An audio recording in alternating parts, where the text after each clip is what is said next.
شادی کو اتنا مشکل نہ بنا دے، بلکہ روایتوں میں آتا ہے وہ شادی سب سے اچھی ہے کہ جس کا بوجھ کم ہو۔ تو ماں باپ پر بھی بوجھ کم ہو، اللہ کرے کہ خاص طور پہ لڑکے والوں کی طرف سے جو ہے نا، اگر یہ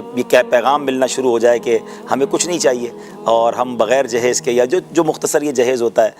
ہماری میمنی میں کہتے ہیں چادر مسلح میں، بھائی اگر چادر مسلح کے ساتھ یعنی مختصر 2-4 چیزیں آپ دے دیں لیکن کوئی ڈیمانڈ نہ ہو، واقعی شادیاں بہت مشکل ہوتی جا رہی ہیں، بڑی مہنگی ہوتی جا رہی ہیں۔ اور پھر اس میں جو ہے نا وہی والی بات ہے کہ انہوں نے اتنا دیا تو ہمیں اتنا دینا ہے۔ اچھا اس میں جو ہے نا میرا خیال ہے اسٹینڈ لینا پڑے گا نوجوانوں کو۔ خود لڑکا اگر اپنے ماں باپ کو کہہ دینا کہ میں نے جب بیوی میری ہے تو پھر اس سے کیا لینا ہے، بھائی میں نے آگے بھی زندگی پر بہنی اس کے ساتھ اس کی خیر خواہی کرنی ہے، اس کی نان نفقے کا خیال رکھنا ہے، تو یہ ڈیمانڈ والا پروگرام چھوڑ دے اور انشاءاللہ وہ کہے کہ ہم نے کچھ نہیں لیا۔ اگر اسٹینڈ لے لیں تو ہو جاتا ہے ماشاءاللہ، اور پورے خاندان میں آپ کی نیک نامی بھی ہوگی، یہ رواج زندگی عزت ہوگی، پوری زندگی عزت ہوگی۔ اور بعض اوقات تو اتنا زیادتی ہوتی ہے، میں نے دیکھا اشفاق بھائی، مجھے ایک شادی اس لیے یاد ہے کہ ہمارے قریبی رشتہ داروں میں وہ شادی ہوئی، لیکن اس پوری سٹوری کا انجام بہت خوبصورت ہوا تو مجھے بڑا اچھا لگا۔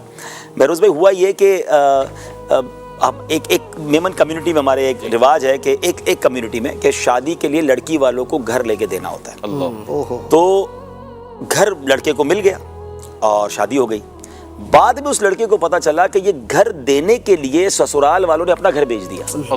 اور وہ خود کرائے کے گھر میں چلے گئے۔ اور اس لڑکے سے الحمدللہ میری کچھ انٹریکشن تھی، سلام دعا بڑی اچھی تھی۔ میں نے اس کو سمجھایا اللہ نے تمہیں بہت دیا ہے یار، تمہیں پتہ ہے تمہارے ساس سسر کیسے رہ رہے ہیں، کرائے کے گھر میں رہ رہے ہیں۔ اللہ اس لڑکے کو سلامت رکھے، اس نے اپنا گھر بیچا،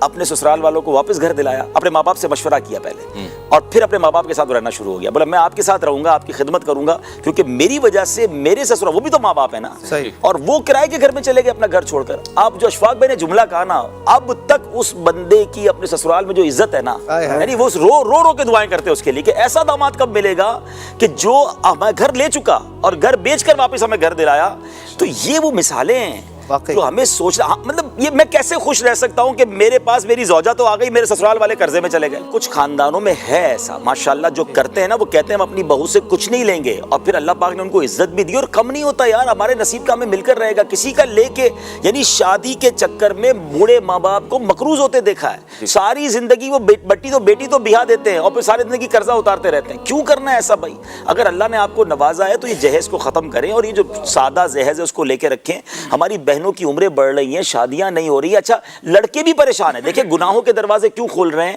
کہ شادی کو اتنا بوجھ، اتنا مشکل، اتنا مہنگا کر دیا گیا کہ غریب آدمی تو سوچ کے حیران ہو رہا ہوتا ہے کہ اتنی بڑی دعوت بھی کرنی پڑے گی۔ شادی کے لیے کوئی دعوت کی ضرورت نہیں ہے بہت بڑی، بھائی آپ گھر کے لوگوں کو 4 دوستوں میں ولیمہ کر لیں۔ اچھا دیکھیں جب یہ کووڈ آیا تھا، لوگ کہتے ہیں، میں 2-3 باتیں کہتا ہوں، کووڈ آیا تھا دعوتیں نہیں ہوئی، میں نے اتنی سادہ شادیاں دیکھی، گھر کی چھت پہ شادی ہوئی اور 15-20-25 لوگ آئے اور شادی بھی ہو گئی۔ میں نے کہا کاش یہی فارمولہ کووڈ کے بعد بھی جاری رہ جائے۔ ادھر کووڈ گیا، ادھر جناب پھر ہال بھرنا شروع، اور وہی مہنگی مہنگی دعوتیں۔ دوسرے نمبر پر کووڈ نے تو بہت چیزیں سکھائی نا، جب یہ کووڈ کے بعد پابندیاں تھیں، میں تو اتنا حیران، میں ایک دعوت میں کھانا کھا کے باہر نکلا 9:30 اس کے بعد بجے، اللہ اکبر، میں کہا یا اللہ یہ پاسبل ہے۔ اچھا جب ہم کہتے تھے نا دعوت جلدی کر دو تو کہتے مہمان نہیں آتے، اور بھائی قانون کے چکر میں تو سارے آ گئے، آپ اپنا قانون بنا لینا کہ بھائی ہماری دعوت 9 بجے۔ اچھا میں کچھ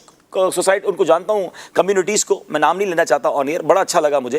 انہوں نے دعوت دی، کہا ابھی بھائی 9 بجے کھانا شروع ہو جائے گا، آپ لیٹ آئیں گے تو کھانا شروع ہو چکا ہوگا، اور واقعی پورے 9 بجے کھانا شروع کر دیتے ہیں وہ ہر شادی میں، وہ چاہیں، اور پورا ہال بھر جاتا ہے ان کا، کہ ان کو پتا ہے نا کہ یہ ہو جائے گا۔ تو ہم اگر چاہیں، ولنگ ہو، تو ہمارے خاندانوں سے، ہماری کمیونٹی سے جہیز بھی ختم ہو سکتا ہے، جو سنت کا جہیز کا ہے وہ رکھیں، باقی یہ ڈیمانڈ پروگرام ختم کریں اور شادیوں کو سستا کر دیں۔ شادیوں کو، لوگوں کا کام ہی باتیں کرنا ہے، بہروز بھائی آپ 10 لاکھ کا کھانا کھلا لیں، انہوں نے پھر بھی کہہ دینا فلاں آئس کریم کیوں نہیں رکھی، کنجوسی کی ہے۔ جب 10 لاکھ کے بعد بھی یہ سننا ہے تو 50,000 میں بھی سن لو یار، 9.5 لاکھ بچا لو، ان کو عمرے پہ بھیج دو میاں بیوی کو۔ کھانوں پہ اتنا خرچہ کرنا ہے، اس سے بہتر ہے یار کوئی ڈھیکی کا کام کر لیں، کسی اور کی شادی کرا دیں، تو بہت زیادہ اس پہ خرچ ہو رہا ہے۔